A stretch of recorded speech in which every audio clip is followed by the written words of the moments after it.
Hi, my name's Sean, and this is my 7-string electric violin. So I'm making this video because a lot of the time when I say to people, I play electric violin, they go, okay, so like a regular violin, but louder and you don't have to mic it.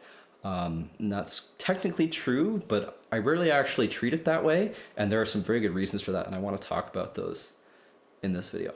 So when people take some instrument that they play and go electric on it, I think that a lot of the time the first things that people do is try out different effects on it, like distortion and whatnot. But it's quite often that when an electric violinist tries out going electric for the first time, the first thing they say is, wow, this sounds like garbage and it feels like garbage because it doesn't respond like a regular violin. And there are ways to get that feeling back, and I think that it sucks that those aren't really common knowledge. And I'll get to a little bit of how that works today, but I'm going to start with what makes electric violins and acoustic violins different, really, and then I'll talk about a little bit about what makes my electric violin more unique than most of the electric violins that you'll find. So the traditional classical acoustic violin has 4 strings tuned in fifths from lowest to highest as G, D, A, and E. It's sort of like the reverse of a bass guitar, except you're going opposites, like the reverse. In the violin family, we also have the viola, which is tuned 1/5 lower than a violin, and the cello, which is tuned 1 octave lower than a viola. And below that, we have the upright bass, which is tuned exactly the same as a bass guitar. So it's kind of interesting. All the instruments in the violin family are tuned in fifths except for the upright bass, which is tuned in fourths. That's not really relevant to this video, but I think it's neat, right? Electric violins can be commonly found in 2 flavors. You find usually 4-string and 5-string electric violins.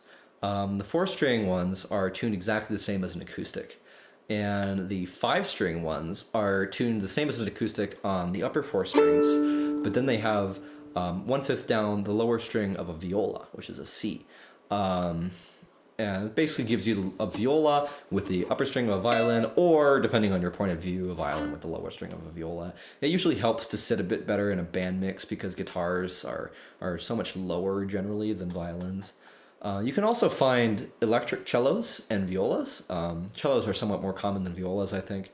And then you sometimes also find octave violins, which are like tuned the exact same as acoustic violins, except they're an entire octave lower.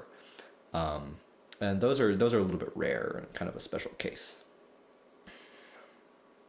So as for pickups on electric violins, unlike electric guitars, there's not a huge selection.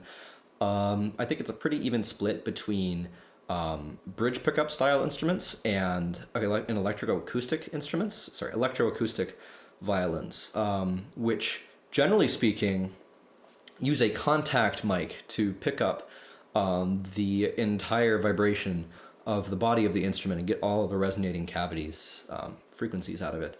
And then hollow body, solid body, full electric violins have a bridge pickup, so it's sort of similar way to what an electroacoustic guitar has with a piezo saddle pickup. I'll use mine as an example. It has a pickup in the bridge.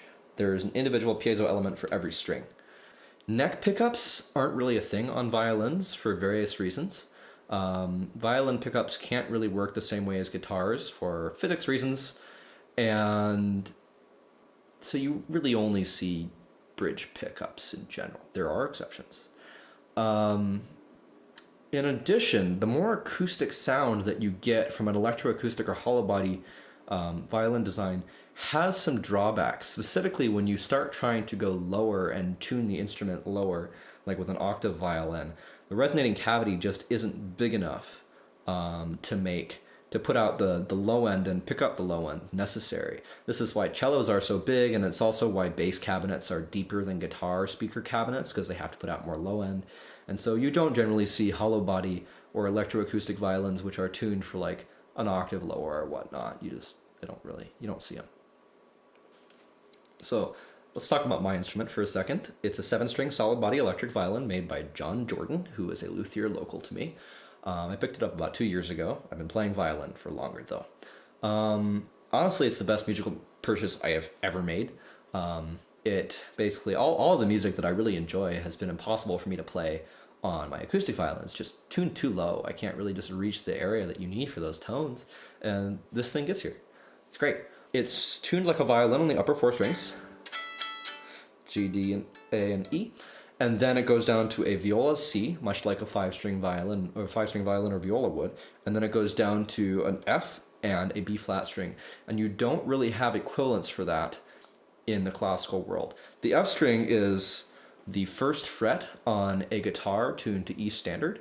And then the B flat string is 1 whole step, or 2 frets if you're thinking guitar, below a cello's C string, or the 1st fret on a bass guitar's A string. So there's your analogy. This puts me in the same range as most 7-string electric guitars, which generally have a low B. And so if you tuned a 7-string electric guitar down a half step, down a fret, then you would get to the same low A sharp or B flat as I have on my Jordan. So because this is an instrument that goes all the way from cello range to viola range to violin range, there are some disadvantages. Mostly because of all the strings that have to be fit on the same thing. The neck is super thick compared to an acoustic violin, and the strings are closer together when we're talking about angles, because violinists care about angles when we're trying to pick out specific strings with our bow, because we have to find the right angle to play that string. And so when the strings are closer together, or when the radius is just the same size as a regular acoustic violin on a violin with more strings, it gets harder to pick out the individual strings. And well, if you practice, then you can get around that pretty easily. A much bigger issue is that it's harder to move the heavier strings with a violin bow, because violin bows are designed for the light strings of a violin. So I actually use a viola bow, which is slightly heavier because violas have heavier strings, and you need a slightly heavier bow to move them to make them respond nicely. And then the third problem or disadvantage with it is really a disadvantage with most electric violins, and that's the piezo pickup. Piezo pickups can sound kind of thin and buzzy and not so great. And the same technique that I use to correct for how the violin doesn't sound like an acoustic is also what helps me get rid of that crappy piezo sound. So I think that the first thing that a new electric violinist should buy right after their violin, of course, make sure you get an instrument that you like, should be a combination of an amplifier and a convolver pedal, a digital IR convolver pedal of the sort that guitarists like to use for when playing live or recording, for simulating the effect of a guitar power amp and speaker cabinet. Because impulse responses can be used to model many things. Guitar cabinets are only one of them. They can be used to model reverbs, although for various reasons most digital convolver pedals aren't capable of doing reverbs, like with convolution reverbs. And they can be used for modeling resonances, just like the resonances of a violin or cello or viola. And so you can actually use this with a cello, viola, or violin IR impulse response to make the instrument sound much more real. And as a consequence, this changes the distribution of frequencies that's being put out when you play, and it makes the instrument feel way more realistic the instant that you turn it on. And it's really a game changer, and I think that every electric violinist should own one, and if they don't, they're missing out big time. You can also do other tricks with it. For example, on mine, I have a preset on my convolver pedal that lets me take a cello IR and run it into an IR which represents a tube screamer with the gain set to 0, tone knob at 50%, and level all the way up, just the way that a metal guitarist would use that tube screamer to boost their high gain amp into really tight distortion. And I use it for the exact same purpose. So for the demo track, there were no rhythm guitars. It was entirely violin, bass guitar, and superior drummer 2.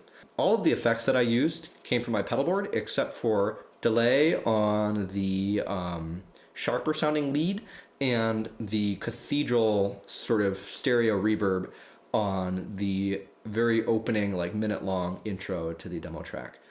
Those two were done in post, but everything else comes from my pedal board, and that means that I can use all of these tones live, and I think that's really cool. I double-tracked the violin rhythm parts, just as you double-track guitars in metal and rock.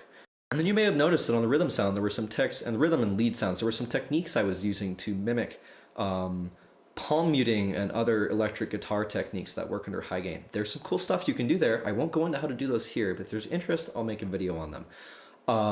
But if you're careful, you can get very close with techniques like ricochet. This only works under high gain, really. And there's a lot of doors that open when you start playing with effects, new techniques, new ideas, and there's a bunch of doors that close, techniques that just don't work so well with effects, or they do different things. I think it's a pretty new world that I haven't seen enough people experiment with, in my opinion. And there's a lot of really, really cool stuff you can do, and I think a lot more people should be trying out trying out violins carefully tuned to go through guitar gear. I think there's a lot of stuff that can be done there that's really cool and hasn't really been done. Anyways, this has been a short introduction to my personal brand of crazy. If you have any questions, please feel free to ask. If YouTube comment sections aren't your thing, there is a link to my Twitter in the description of this video. Like and subscribe and all that crap if you want me to make more content like this. And cheers!